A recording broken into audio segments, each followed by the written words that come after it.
वो जिजित्सु खिलाड़ी थे, और विश्व की राष्ट्रीय खिलाड़ी थे, और वो विश्व की पहली महिला खिलाड़ी भी रही जिजित्सु की। अंतर्राष्ट्रीय खिलाड़ी थी वो। अंतर्राष्ट्रीय खिलाड़ी क्या हुआ उनके साथ पूरा बताएं आप। यही कि उनके कोच और जो प्रीतम सोलंकी हैं, मतलब विजेन खरसोदिया और प्रीतम सोलंकी, ये इन पे किसी तरीके का मतलब काफ़ी ज़्यादा मेंटल टॉर्चर कर रहे थे, और इसी के चलते उन्होंने ये कदम उठाया। क्या और कदम उठाया था? उन्होंने फांसी लगाई, और कहाँ पर लगाई थी? घर पर अपने ही कमरे में उन्होंने फांसी लगाई। लगाने से उन्होंने किनसे बात करी थी, क्या था पूरा विस्तार? सुबह सबसे पहले उन्होंने सर से बात करी, खरसोदिया से बात करी थी, विजेन खरसोदिया से। उसके बाद फिर उन्होंने मम्मी को भी कॉल किया था कि वो लोग कब तक आ रहे हैं, किस टाइम तक आ जाएंगे। मम्मी से बात हुई, मम्मी से उन्होंने ये भी कहा कि मैं शाम को मुझे रास्ता जाना है, तो आप थोड़ा सा जल्दी आने की कोशिश करना। वो हुआ। उसके बाद फिर उन्होंने इसे खरसोदिया सर से वापस से बात की। फिर खरसोदिया सर से बात करने के बाद फिर उन्होंने प्रीतम का वीडियो कॉल आया था। अब क्या चाहती हैं? मैं यही चाहती हूँ कि विजेन खरसोदिया को और प्रीतम को कड़ी से कड़ी सज़ा मिले।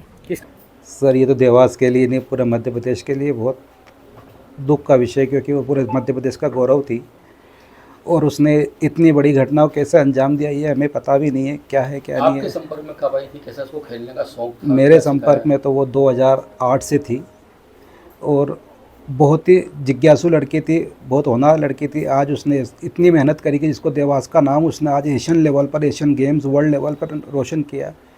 आज मैं और मेरा एसोसिएशन भी अगर किसी पद पे हैं या किसी ऊंचाइयों पे है, तो आज उसका बहुत बड़ा योगदान है।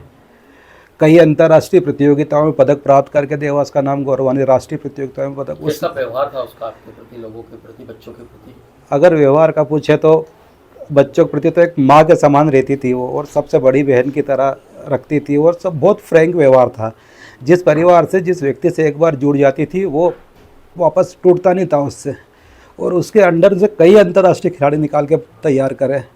इंडिया की पहली महिला कोच बनी जुजुत्सु की वो, जो कि ओलंपिक काउंसिल ऑफ एशिया ने उसको बनाया, भारत से सिलेक्शन हुआ। बताइए, जो रोहिणी कलम वाले मामले में अभी कुछ एक आरोपी को पकड़ा है, क्या कुछ पूरा मामला रहा है? दिनांक 26/10/2025 को हमें सूचना मिली थी कि जो अंतर्राष्ट्रीय जिजित्सु खिलाड़ी हैं रोहिणी कलम, उनके द्वारा अपने घर में फांसी लगा के आत्महत्या कर ली गई थी। इस संबंध में हमारे द्वारा मर्ग पंजीबद्ध कर जांच की जा रही थी।